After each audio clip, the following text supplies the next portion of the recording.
بسم الله الرحمن الرحیم. مینوالو السلام علیکم. شاجي ګل سباون تاسو په خدمت کې د شاجي سټار ټي وي په شیشه باندې حاضر یو. مینوالو داسې یو شخصیت لراغلی یو چې په کامیډي دنیا کې ډېر لوی نوم لري او ډېر زیات خلک خوښوي،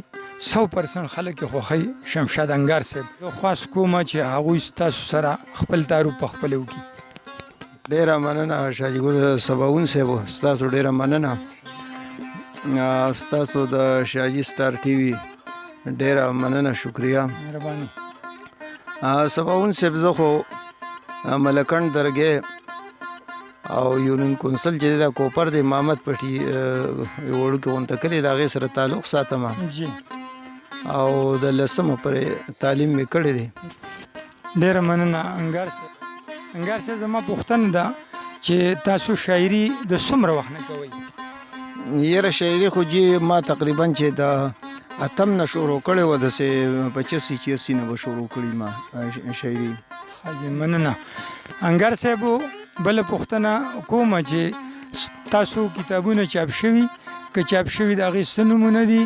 او نور کتابونه مو را روان دي، ستاسو سره شته مواد یا نه؟ جی سباون صاحب، زما یو کتاب چاپ دی،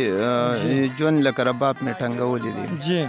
نو هغه کتاب اوس ختم دی، د هغې ډېر وخت شو، د کال نه ډېر وخت شو چې ختم شوی دی،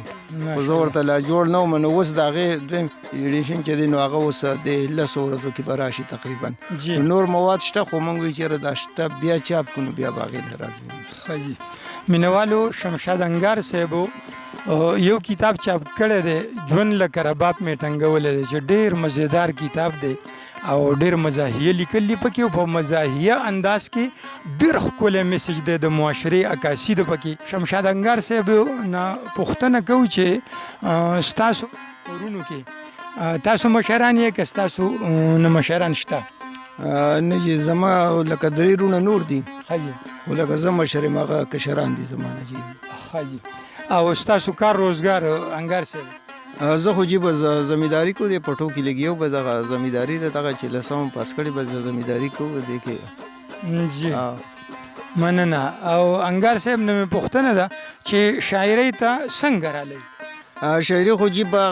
سکول دوران کې او ما اکثر دا کتابونه کتل، د هغه وخت کې به د قصو دا کتابونه ښه جي. او نو هغه د قصو کتابونو د یوسف خان شیربانو شو، داسې نورې، نو دا قصې مې څه کتابونه موږ کتل، د هغې نه ورور هغه اثر اخیستو، بس هغه جراثیم خو سړي کې موجود وي، بس بیا وروسته موږ په خپله لیکل شروع کړل. ښه جي. او انګار صاحب، تاسو ته داسې یاد دي چې لومبی لیکل تاسو په کوم سن کې کړي وو؟ یاره لومبي لیکل خو ما تاسو ته وایي چې تقریبا چې د 85-86 په دغې نه به ما سټارټ. مننه جی، مننه. مینوالو، جنابو شمشاد انګار صاحب سره ناست یو. انګار صاحب ته زما ریکویسټ دی چې زموږ دا دی چې یو ښکلی کلام ډالۍ کړي. ښه، وړاندې یو 3 قطعې وایم چې کله مسکۍ شي راته وګوري خوشحاله مې کړي، او کله نیت بد کړي په زړګي څه خفګان ورېږي. د یار طبیعت هم مړه سم دی، بټ آباد موسم دی، خو سات کې صفا وي او په سات کې تی باران ورېږي. مننه مننه. بله قدره چې ټوخې یې ونه کړو، ناڅاپه راښکاره شوه را باندې، خندا شنه وه، زړه مې خور شو، دی وې زړه راټینګ کړه. نو زر مې دیوال ونیو، دی راته ویې ولې ما وې غورځېږم راشه اوس دې دا نیکه راټینګ کړه. ډېر ښه جي. مننه. او زما او رقیب به په هر وخت جنګ و چې په میپل کې مخامخ کېناستو، هغه به سیسته کې پلار بل له ورکړه او لانجې خوره کړه، دواړه یخ کېناستو. دا ډاکټر صاحب یو نظم دی ارشاد جي.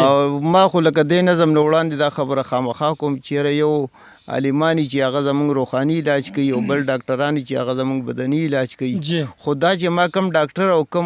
ملا یاد کړی نو هغه نه ډاکټر دی خو د ځانه ډاکټر جوړ کړی دی، او نه مولا دی او د ځانه مولا جوړ کړی. نو په هغوی باندې ما دا نظم لیکلی چې مورا نظم دی چې ارشاد جي. غلام گردش ته کوڅې مخې ته د کور دیوال ته ډډه وخلي و پیتاوي ته یې ځان ګرموو. په زړه کې وایي چې تر څو به داسې خوشې ګرځي او د ځان سره یې د روزګار دپاره سوچ شروع کو. خلکو پیسې په کروړونو باندې وګټلې، چا و نرونو باندې، چا کاروبارونو باندې، چا په ډوک پوک باندې او چا په کمیشنو باندې چا په دمونو باندې او چا په تعویذونو باندې واقعي ډېر ښه جي تا خو هم تعلیم کړی دی ښه تعلیم یافته سړی اتم د پیل دی نو هم خو دې پاس کړی که نه ډېره ښه خو شپاړسم ته درته نښه کاله پاتې وو نو سبق خو سر ته رسېدلی و خو لږ پاتې و د درې نیمې میاشتې د کلینیک کې شاګردي وکړله او هغه ډاکټر سره هغه خو هم ښه قابل ډاکټر و په مریضانو به یې رنګ رنګ تجربې کولې په ایمرجنسي کې به یې ډراپ ورته سپیمه کې لګو په دوایانو درته خو هم پوره عبور حاصل دی په المارو کې دي ښه دي راغستې دي په هر څه پوهه یې خو راشه ډاکټري شروع کړه غلامګرده په دې خلکو باندې مټ وګوره دا خو دنیا د څوک به مري څوک به جوړېږي پکې ډاکټر د مرګ نیټه خو چاله بدلولی نه شي هسپتالونو کې چې مري دا د ډاکټر ګناه ده د تقدیر کرښې په تدبیر څوک رانولی نه شي یاره څه ښکلې سوچ دی وکړو ښه قابل انسان یې او ځان یې په ملا باندې 2-3 کرته وټپوو خدای درله څومره تیز مازغه درکړي یکم بخت داسې چټي دي د وړو په مور باندې خوړل نو که ستا مازغه چېرته د بل چا په کوپړی کې بند وي 14 سپېرې خو به سپوږمۍ ته اوس په خوا تللی و د ډاکټرۍ دوکان یې واچو د کلي منځ کې څه لږ ټک پک کار به یې خلکو کې کوو راتله به د چا نزله به بهېدله د چا بنده به وه مضبوطول او سستول یې د سپېمو بریکونه ورله یو کس راغی ډاکټر صاحب زما شونډې سوځي دواړه پښې دي که یو ټوپ دې راله راکړه چېرته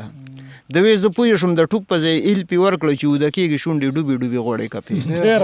هغه د خوب نه مخکې دواړه شونډې غوړې کړلې سهار چې پاڅېدو نو شونډې یې بیا نه بیلېدې نه یې خبرې شوې کوې نه یې خوراک کوې شو حیران حیران به یې کتل داسې ګونګ سونګ ناست و که د کور خلکو ورته زړه شین شو چې څه چل شوی دی بس ګنډلې شونډې ناستو لکه نه چې اوري هغوی صلاح وکړه سړي باندې جوړباد عالم دی هغه د بر کلي ملا یې ورله زر راوستو چې د پیریانو ملا دغه اندازه ولیده وي او بالکل اثرات پې د پیریانو شته دی چې سپېمې ورله د اور په باتی وسېځلې هغه سمدست پس د ملا ګریوان ته لاس واچو ملا ویله ډېر سرکش آرامیان پیریان دي سړی کلک ونیسئ په کټ کې مضبوط وتړئ یو 3 څپېړې د مخ نه ترېنه چوتې کړلې چې څو کسان یې صفا صفا خبره کوئ بیا یو څو کوترې نور هم ترېنه پاسولي وي د دې غریب نه تاسو څه غواړئ بیا به راځئ مولا چې ستړی شو مشین یې د څپېړو بند کوي په ده چې کم پیریان راغلي چاړهګان دي دغه د تعویذونو نه یې غاړه ورته ډکه کړله وي که د سبا پر اعلان نړه نو سېزمه به یې سهار د کور خلکو به سیده اسپتال ته یوړو ډاکټر چې خوله یې وازولې شونډې نه بیلېدې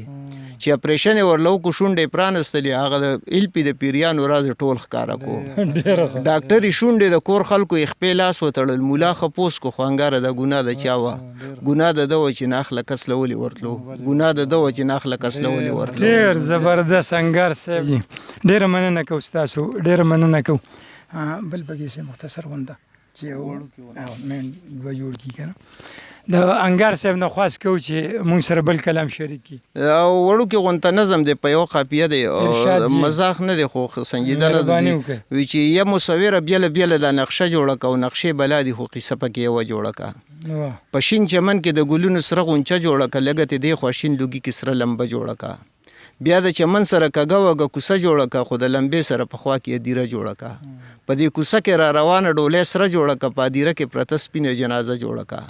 ډولۍ تی ووته د دې کور دروازه جوړه که دا لاس چې ښخ شو نو دې قبر له ښځه جوړه که د لیونۍ د ستارو سره لوپټه جوړه که خو د شمشاد انګار په قبر یې خوره جوړه که ډېره مننه جي ډېره مننه